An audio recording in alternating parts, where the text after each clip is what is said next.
Dad spent my college fund on his 25-year-old girlfriend, then she spent his money on her 30-year-old boyfriend, but now he demands money again, saying I owe him. Hey Reddit. So this is going to be long, but I need to get this off my chest because what's happening right now is absolutely wild. I'm 29 male, and my dad just showed up at my condo last week demanding 50,000 bucks because apparently I owe him for raising me. The absolute audacity of this whole situation. But let me back up and give you the full story, because this goes way deeper than just some random shakedown. My mom died when I was 9 from ovarian cancer. She was 34. It happened fast too, like 6 months from diagnosis to funeral. I remember the hospital smell, the way my dad wouldn't look at me when the doctor came in that last time, and how everything just felt hollow afterward. Mom was the glue that held everything together. She worked as a dental hygienist, always made sure I did my homework, packed my lunches with little notes inside. You know, actual parent stuff. Before she passed, Mom set up this whole thing for my education. She'd been saving since I was born, had it in some kind of trust fund specifically for college. Her parents helped contribute too. They weren't rich or anything, but they wanted to make sure their grandson had a shot at a good education, since neither of them got to go to college themselves. The fund had about $80,000 in it by the time she died. That was 2005 money, so it would have easily covered a state school with some left over. Mom made my dad promise, and I mean really promise, like deathbed promise, that the money would only be used for my education. She knew him better than anyone, knew his weaknesses. My grandparents were trustees on the account too, just to make sure everything stayed legit. Mom was smart like that. Dad took her death hard, but not in the way you'd expect. He didn't become a grief-stricken widower who threw himself into being a good father. Nope. He became a completely different person. Started going out to clubs, bought a sports car he couldn't afford, began dressing like he was trying to relive his 20s. It was embarrassing to watch. I basically raised myself from age 9 to 18. Dad worked as a sales manager at a car dealership, so he had the income to keep the house and bills paid. But actual parenting? That died with Mom. He'd come home at 10 p.m., smelling like perfume and cigarettes, mumble something about work dinners, then pass out on the couch. Breakfast was whatever I could pour into a bowl. School events? Never showed up. Parent-teacher conferences? Forgot they existed. My grandparents tried to step in, but they lived 3 hours away and were dealing with their own grief over losing their daughter. They'd visit once a month, make sure I had clothes that fit, and food in the fridge, slip me some cash for school stuff.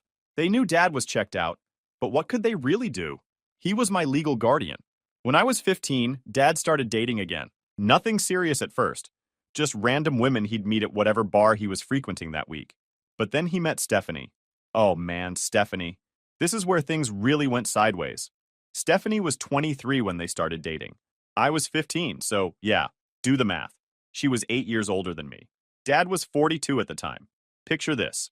My dad bringing home a woman who was closer to my age than his, introducing her as his girlfriend, and expecting me to just be cool with it. She had that whole Instagram influencer vibe before Instagram influencer was really a thing. Tons of makeup, extensions, always taking selfies, constantly talking about becoming a model. She moved into our house within 3 months. Just showed up one day with suitcases and a smile, acting like we were going to be best friends. Hey, bestie, she'd say, like we were peers or something. It was weird and uncomfortable, and Dad was too wrapped up in whatever midlife crisis he was having to notice or care. Stephanie didn't work, like at all. She claimed she was building her brand and networking, which apparently meant spending 12 hours a day on social media and shopping online. All on Dad's dime, of course. Designer purses, expensive dinners, weekend trips to Miami. Dad funded all of it because he was desperate to prove he could still pull a woman half his age. She had this whole routine where she'd wake up at noon, spend 3 hours doing her makeup and hair, then post photos with captions like, boss babe energy and living my best life. Her idea of networking was commenting heart emojis on other influencers' posts. She'd order takeout for lunch because cooking was not her vibe, then spend the afternoon trying on clothes she'd ordered online and returning half of them. Dad ate it up, though. He'd come home from work and she'd greet him in some new outfit, and he'd just hand over his credit card for whatever she wanted next. It was pathetic to watch. He was so desperate to keep her interested that he'd agree to anything. New car? Sure. Vacation to the Bahamas? Absolutely. $500 haircut? Why not? Meanwhile, I'm microwaving ramen for dinner because nobody bought groceries, and asking Dad for $40 for a school field trip was like pulling teeth. Money doesn't grow on trees, he'd say, even as Stephanie posted Instagram stories from a spa day that cost more than my entire monthly food budget. My grandparents hated her immediately. They'd come visit and Stephanie would parade around in outfits that cost more than their monthly mortgage, talking about her lifestyle goals, while I ate cereal for dinner, because nobody had gone grocery shopping. Grandma would pull Dad aside and tell him he was being irresponsible, that he needed to focus on me, but he'd just get defensive and say she was jealous of his happiness. The worst part was how Stephanie would sometimes try to act like she was my friend. She'd knock on my bedroom door and be like, "Hey bestie, want to talk about girls?" Or, "Want to come shopping with me?" Like we were peers. Like she wasn't dating my dad and actively making my life worse. I'd usually just say I had homework and close the door. She'd get offended and complain to Dad that I was being difficult and not accepting her. Dad would then lecture me about being more welcoming and making an effort. "She's trying," he'd say. "The least you can do is be polite." I was polite. I was just also trying to maintain boundaries with a woman barely older than me who was dating my father and spending money that should have been going toward, raising a teenager. Things got worse when I turned 16. Stephanie started mentioning how expensive everything was, how Dad's salary wasn't enough to maintain her lifestyle. She'd make these passive-aggressive comments about how some families have money set aside for emergencies, and how it's weird to keep college money locked up when it could be used for better things. Dad started looking at my college fund differently after that. I'd catch him and Stephanie having quiet conversations that would stop the second I walked into the room. My grandparents noticed too, and started calling more often, checking in on the fund status. Junior year of high school, I came home one day and overheard Dad on the phone with the fund administrator. He was asking about early withdrawal penalties and whether the money could be accessed for family emergencies. I felt my stomach drop. That money was supposed to be mine. It was Mom's final gift to make sure I had opportunities she never got. I called my grandparents that night from my room, voice shaking, telling them what I'd heard. Grandpa got real quiet, then said they'd handle it. Within a week, they'd restructured the trust, so Dad couldn't touch it until I turned 18 and started college. Dad was furious when he found out, screaming at them over the phone about how he was the parent and they were overstepping. Stephanie cried, actual tears, about how they were sabotaging her future, which was a wild thing to say about someone else's kid's college money. The next 2 years were tense. Dad barely spoke to me unless he needed something. Stephanie treated me like I was the reason she couldn't get her hands on that money. They made it clear I was in the way of their lifestyle goals. I spent most of my time at the library or at friends' houses, just avoiding the toxic atmosphere at home. I graduated high school with a 3.0, 7 GPA, and got accepted to a solid state university 3 hours away, coincidentally in the same city as my grandparents. The day I turned 18, I went with Grandpa to the bank and transferred the fund into my name. It had grown to about $92,000 with interest, enough for 4 years of tuition, books, and some living expenses if I was careful. Dad acted like I'd stolen from him, like that money was his all along, and I was just being selfish by using it for its intended purpose. Stephanie posted vague Facebook statuses about ungrateful children and family betrayal. I moved into the dorms 2 weeks later and barely looked back. College was the first time I felt like I could breathe. I studied computer science, joined a few clubs, made actual friends who didn't know anything about my dysfunctional home life. My grandparents came to every parents' weekend. Dad didn't show up once in 4 years. Didn't even call on my birthday most years. Freshman year was an adjustment, but in the best way possible. I had a roommate named Tyler who came from this big, normal family that actually liked each other. They'd invite me to their family dinners sometimes, and I'd sit there watching them joke around and genuinely enjoy being together, feeling like I was observing some alien species. That's what normal looked like, apparently. I threw myself into my classes. Computer science clicked for me in a way nothing else ever had. The logic, the problem solving, the way everything had clear rules and outcomes.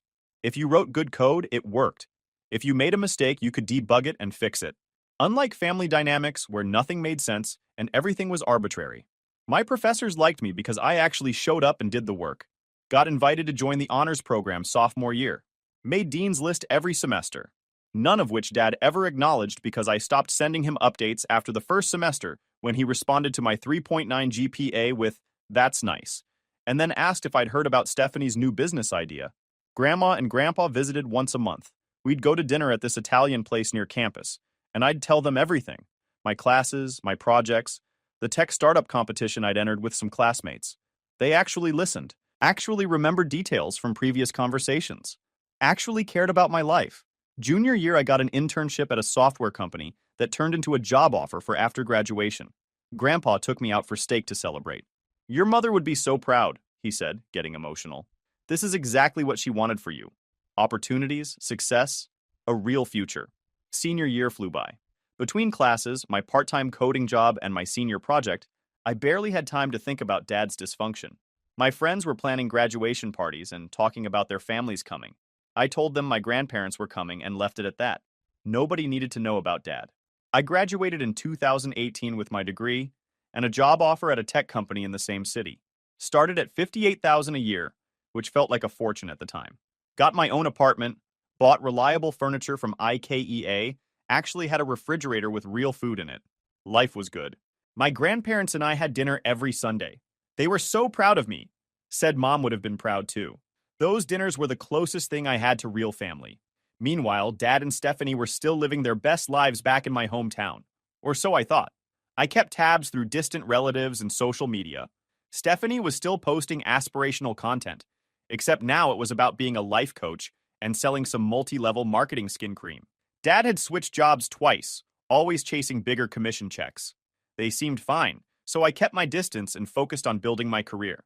Then, about 3 years ago, when I was 26, I got a Facebook message from Dad. First time he'd reached out in literally years. My gut immediately knew something was wrong because this man didn't do casual check-ins. The message was short. Hey son, can we talk? Need to discuss something important. I let it sit for a day before responding. Part of me was curious. Part of me knew I was about to be asked for something. I agreed to meet him for coffee at a place near my apartment. He drove up solo. No Stephanie, which was immediately suspicious. Dad looked rough. He'd aged badly, gained weight, had this defeated look in his eyes. We did the awkward small talk thing for about 5 minutes before he got to the point. I need help, he said. I'm in some financial trouble. Apparently, Stephanie's lifestyle had finally caught up with him. He'd maxed out 3 credit cards funding her various business ventures that never panned out. Took out a second mortgage on the house for her to start an online boutique that failed within 6 months. Borrowed money from friends that he couldn't pay back. He was drowning in about $90,000 in high-interest debt and facing foreclosure. I know we haven't been close, he said, but you're doing well now. I need to borrow some money to get back on my feet. Maybe $15,000 or $20,000 to get the creditors off my back? I sat there staring at this man who'd let his girlfriend trash-talk me for years, who'd tried to steal my college fund, who couldn't be bothered to show up for my graduation, and I felt absolutely nothing except a cold sort of clarity. Where's Stephanie? I asked. His face darkened. She left. Moved out 2 months ago. Turns out Stephanie had been cheating on Dad for the past year with some personal trainer named Derek who was 30 years old. She'd been funneling Dad's money to Derek, paying for his gym equipment, his protein supplements, his rent. When Dad finally went broke and couldn't fund her lifestyle anymore, she bounced. Just packed up all her designer stuff and moved in with Derek. Didn't even leave a note.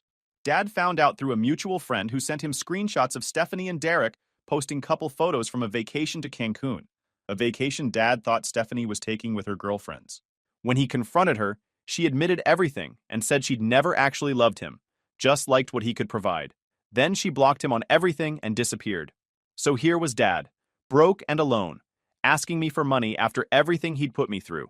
The irony was almost funny. No, I said simply. His face went from hopeful to confused. What? I'm not giving you money. You made your choices. You chose Stephanie over me for years. You tried to steal Mom's money that she specifically saved for my education. You ignored me my entire teenage years. And now you want me to bail you out? No. He started getting angry then, doing that thing he used to do where he'd raise his voice and expect people to fold. I raised you. I kept a roof over your head. You owe me. You did the bare minimum that the law required, I said, keeping my voice level. And even then, Grandma and Grandpa did more parenting than you ever did. You don't get to call in a debt that doesn't exist. That college money should have been mine, he shouted, loud enough that other people in the coffee shop turned to look. Your mother was my wife. That was marital money. That money was in a trust specifically for my education. Mom knew exactly what she was doing when she set it up that way. And you know what? She was right to protect it from you. I stood up to leave. Dad grabbed my arm. You're really going to let your father lose everything? I pulled my arm away. You did that to yourself. Don't contact me again unless you're ready to actually apologize for being a terrible father. And even then, the answer about money is still no. I walked out and didn't look back. Blocked his number that night. Felt guilty for about 2 days. Then remembered every missed birthday. Every time he chose Stephanie over me. Every time my grandparents had to step in because he couldn't be bothered. The guilt disappeared pretty quick after that. My grandparents were proud of me for standing my ground. Grandpa said, "Your mother didn't sacrifice everything to save that money just so he could waste it on bad decisions. You did right." I thought that was the end of it. Figured Dad would hit rock bottom, maybe learn some lessons, and we'd both move on with our lives on separate paths. Then last month, my grandpa died. He was 78, had a heart attack in his sleep. It was peaceful at least, but it destroyed me and Grandma. He'd been my rock, my real father figure. The funeral was small, just family and close friends. Dad showed up, which surprised me. He looked even worse than before. Older, beaten down by life. We didn't really talk beyond basic condolences. He left right after the service. I thought that would be it.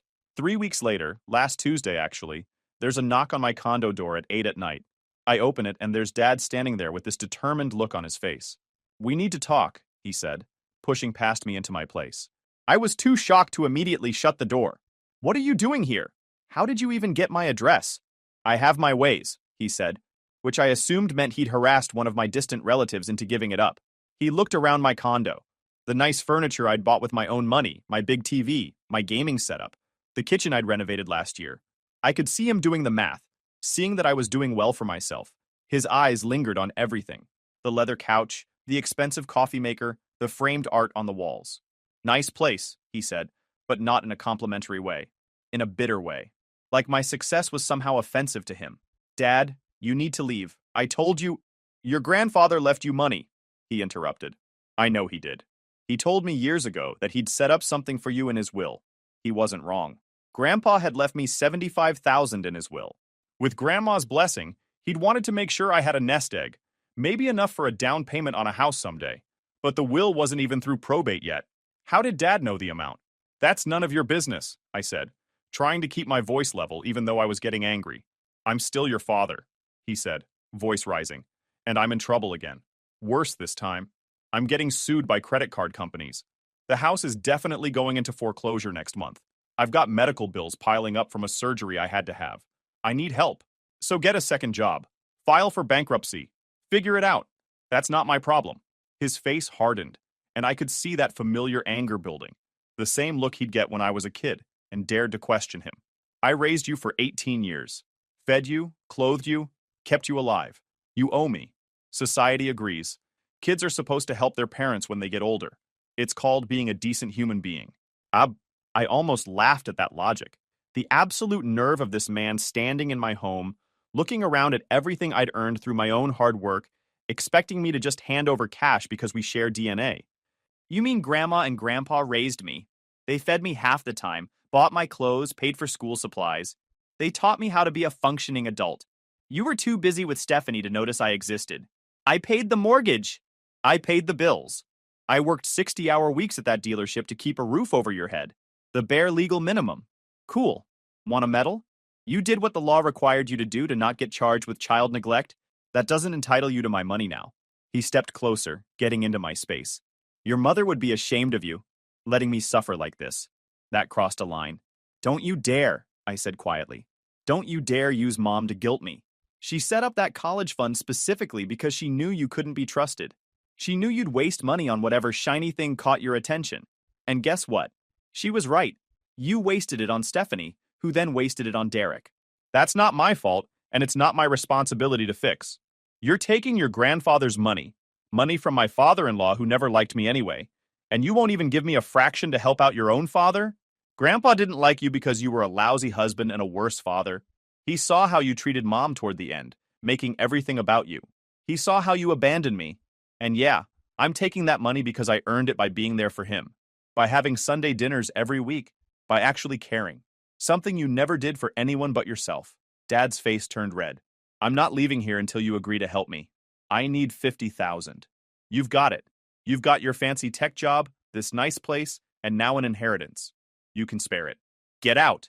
"No." I pulled out my phone. "I'm calling the police. You're in my home uninvited. That's trespassing." He tried to grab my phone. I stepped back and he missed, stumbling slightly. That's when I noticed he'd been drinking. Not heavily, but enough to make him bolder and dumber than usual. "You little punk," he spat. "After everything I've done." "You've done nothing. That's the problem. Now leave before this gets worse for you." I had 911 dialed but not called yet, finger hovering over the button. Something in my expression must have convinced him I was serious, because he backed off. "Fine," he said. "But this isn't over. You're going to regret this. That's a threat. I want you to leave now." He walked to the door, turned back with this look of pure hatred. "You're dead to me. You hear me? Dead." "Cool," I said. "Feelings mutual." He slammed the door hard enough to rattle the frame. I stood there shaking, not from fear, but from anger. The absolute nerve of this man showing up after years of neglect and expecting me to hand over 50 grand like it was nothing. I called my grandma right after to tell her what happened. She was horrified. "That man has some nerve. Your grandfather would have thrown him out on his rear end." "I basically did," I said. "Good. You don't owe him anything, sweetheart. Not a penny. He made his choices. I thought that would be the end of it. Dad would slink away, file bankruptcy, lose the house, and start over with nothing. Tough lesson, but hey, natural consequences for natural stupidity. But no, because apparently Dad decided if he couldn't guilt me into giving him money, he'd try to legally force me. 3 days ago, I got served. Actual legal papers. Dad is suing me for financial support of an indigent parent. Apparently, there's some old filial responsibility law still on the books in our state that says adult children can be required to financially support parents who can't support themselves. The lawsuit claims I make substantial income, received a substantial inheritance, and am refusing to help my father in his time of desperate need. And it's asking for $50,000 in immediate support plus ongoing monthly payments until he's financially stable. I called a lawyer immediately. Her name's Patricia. She specializes in family law, and she's seen cases like this before. Filial responsibility laws almost never work in the parent's favor, she told me during our consultation, especially when there's evidence of parental neglect or abandonment. The courts generally side with adult children, who can prove the parent failed in their duties. Can you prove neglect? Could I prove it? I had years of documentation. School records showing Dad never attended a single event. Medical records from when I broke my arm at 14. And my grandparents took me to the hospital because Dad was too busy. Text messages from high school saved in an old phone where I asked Dad to come to my science fair and he responded, "Can't have plans." Report cards he never signed. College graduation photos he's not in because he didn't show up. Plus, I had my grandparents as witnesses. Well, Grandma now. She was ready to testify about every time she had to step in because Dad was absent. "Your father's going to have a hard time proving he deserves support from someone he didn't support," Patricia said, "especially when we show the pattern of neglect and his attempt to misuse your college fund, plus the fact that his financial trouble is entirely self-inflicted from poor decisions, not medical issues or disability." We filed a response denying all claims and including a counter-motion to dismiss with prejudice. I also filed for a restraining order, citing his threatening behavior at my condo. The preliminary hearing is next week. Patricia's confident we'll win, but even having to deal with this is exhausting. Dad's lawyer, some guy who probably works on contingency, keeps trying to paint me as this heartless son abandoning his struggling father. They're even trying to use Mom's death as sympathy points, claiming Dad sacrificed everything to raise a child alone. It's such garbage. Dad sacrificed nothing. He chose a girlfriend over his kid, wasted money on someone who was using him, and now expects me to fix his mistakes. The audacity of trying to use Mom's memory to guilt me when he disrespected everything she tried to do for me, it makes my blood boil. Mom specifically structured that college fund to protect me from Dad's poor judgment. She knew. She saw his patterns even back then. Grandma's been my rock through this. "Your grandfather dealt with your father's nonsense for years," she told me yesterday. "He'd be telling you the same thing I am. Don't you dare give that man a penny. He doesn't deserve it. My friends think I should just pay him off to make it go away." "It's 50,000, one said. "You've got it. Why deal with court? Just pay him and move on with your life. Because it's the principle. If I pay him now, he'll just come back asking for more when he inevitably wastes this money too. And more importantly, I'd be spitting on everything Mom and my grandparents did to protect me and provide for me. That college fund wasn't just money. It was Mom's last act of love, making sure I'd have opportunities she didn't get to have. It was her dying wish, her final protection against Dad's selfishness. Grandpa's inheritance wasn't just money. It was recognition for being there, for caring, for being family when Dad couldn't be bothered. Dad sees dollar signs. I see the sacrifices good people made to give me a better life. There's no universe where I reward his neglect and selfishness with cash. So here we are. Court date next Friday. I've got a binder full of evidence, a witness ready to testify, and a lawyer who specializes in shutting down these exact situations. Dad's got his contingency lawyer and a story full of holes. Patricia told me yesterday that Dad's lawyer already tried to feel out a settlement. They'd drop the suit if I gave him $15,000 as a good faith gesture toward reconciliation. I told her absolutely not. We're going to trial if we have to. Good, Patricia said, because when we win, we're going to ask the court to make him pay your legal fees too. Actions have consequences. I'm not nervous about losing. The law is pretty clear, and Patricia's good at what she does. I'm just tired of this man inserting himself into my life only when he wants something. After the restraining order hearing next week, he won't be able to contact me directly anymore. After we win the dismissal, he can't try this again. Then maybe, I can finally close this chapter and move forward without looking over my shoulder, waiting for the next demand. My grandma asked me last night if I felt guilty at all. No, I told her honestly. I feel angry that I have to defend myself in court for refusing to enable his bad decisions. But guilty? Not even a little. She hugged me. Your mother would be so proud of the man you've become. Strong, independent, not taking any nonsense. That's exactly what she wanted for you. And that's what keeps me going through all this. Every choice I'm making now is honoring Mom's sacrifice and my grandparents' support. Dad lost the right to call himself my father years ago. Biology doesn't override actions. So that's where we're at, Reddit. $35,000 in legal fees so far, a court date next Friday, and a father who thinks a lawsuit is a valid way to get money from the kid he neglected for 2 decades. I'll update after court, but honestly, I'm not worried. Patricia practically smiled when she saw my evidence file. This is the easiest filial responsibility case I've ever taken, she said. Your father's lawyer should be ashamed for even filing it. Some people are saying I'm heartless for letting my father potentially become homeless. To them I say, he chose this. Every single step of the way, he chose himself over his responsibilities. Chose Stephanie over me. Chose lifestyle over stability. Chose pride over practicality. And when his choices caught up with him, he decided the solution was to demand money from the son he abandoned. That's not how life works. You don't get to be a terrible parent and then collect benefits from the kid you failed to raise properly. You don't get to waste opportunities and then claim you're owed more. Mom died making sure I'd have chances she never got. Grandpa died knowing I'd achieved everything they hoped for. I owe them everything. I owe Dad nothing.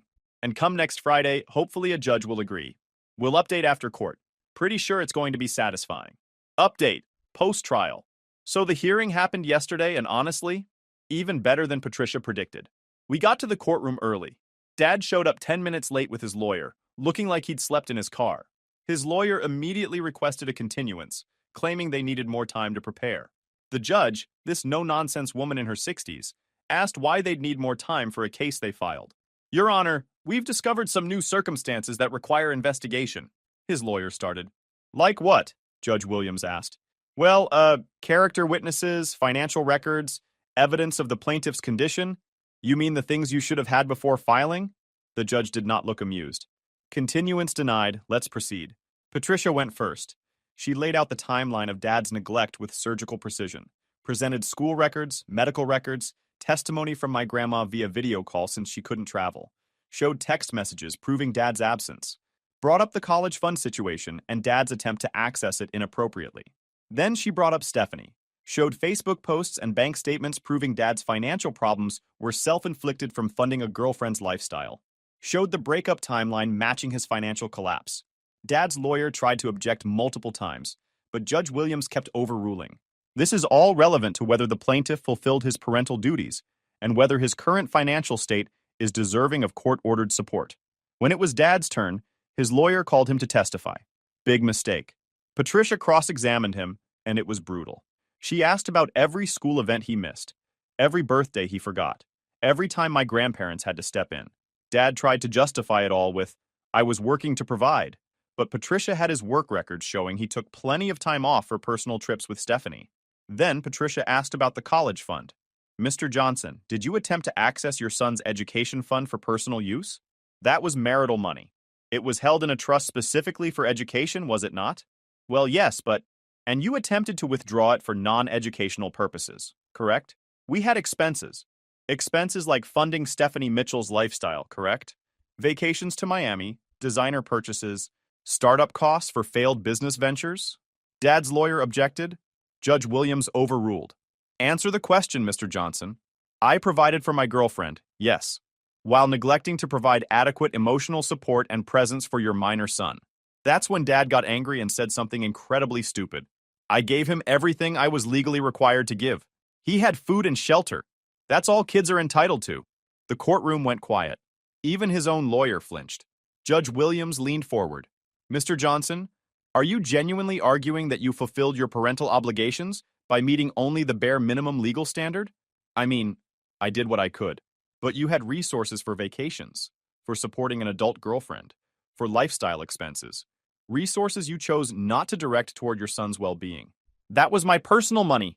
And now you're asking the court to force your son to share his personal money with you, despite you choosing not to prioritize him when he was a minor under your care. Do I have that right? Dad realized he'd walked into a trap, but couldn't back out. I just need help from someone you admittedly did the bare minimum for. Someone whose education fund you attempted to misappropriate. Someone who, by your own admission, you viewed as entitled only to the legal minimum of care. Judge Williams looked at Dad like he was something stuck to her shoe. Mr. Johnson, I've been a family court judge for 23 years. I've seen many filial responsibility cases. I've ruled in favor of parents when there's genuine need and evidence of good parenting, followed by unfortunate circumstances. This is not that case. She went on for another 5 minutes, systematically destroying Dad's argument. Then she ruled, case dismissed with prejudice, meaning Dad can't try this again. Additionally, Dad has to pay my legal fees, all $35,000 plus court costs. The restraining order was granted, making it illegal for him to contact me for 2 years. Dad's face went white. His lawyer tried to argue for a payment plan on the legal fees. Judge Williams set it at $500 a month, which Dad clearly can't afford, meaning it'll likely go to collections and tank whatever's left of his credit. As we left the courtroom, Dad tried to approach me. A bailiff immediately stepped between us and reminded him about the restraining order that was now in effect. Dad just stood there looking defeated. Patricia and I went for lunch to celebrate. That went better than expected, she said. He really self-destructed on the stand. Never seen someone torpedo their own case that efficiently. I texted Grandma right after. She called me immediately, crying happy tears. Your grandfather would have loved to see that. Justice for you and for your mother. My phone's been blowing up since yesterday. Apparently some family members were in the courtroom and word spread fast. Distant aunts and uncles are reaching out. Some supportive, some saying I was too harsh. I'm ignoring most of it. The thing is, I don't feel victorious exactly. I feel resolved. Like a chapter that should have closed years ago finally has its ending. Dad made choices and those choices had consequences. The court just made those consequences official. He's going to lose the house. There's no avoiding that now with the legal fees added to his debt. He'll probably have to file bankruptcy. Start completely over in his 50s with nothing. That's brutal. But it's also what happens when you spend 20 years making consistently terrible decisions and expecting other people to fix them. Some people are asking if I'll ever reconcile with him. Honestly, number.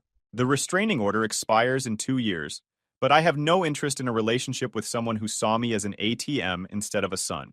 He had decades to be a father. He chose not to. That's not something you fix with an apology. I'm taking Grandma out to dinner tonight. She's moving closer to me next month. We found a nice senior community about 15 minutes from my place. I'll be her family now, the way she and Grandpa were mine when Dad couldn't be bothered. As for Dad's money situation, he's got options. Social services, bankruptcy protection, public assistance programs. He can downsize his lifestyle and start over. He's only 56. Plenty of time to rebuild if he actually learns from this. But that's his journey to figure out, not mine to fund. So yeah, Reddit. That's the update. Case dismissed, restraining order granted, legal fees awarded in full. Dad's on his own to figure out the mess he made. And me? I'm finally truly free from his dysfunction and his demands. YouTube just dropped this new hype feature. If you're hooked on this story, smash that hype button. It tells YouTube this video deserves to blow up, and it keeps even crazier stories coming your way.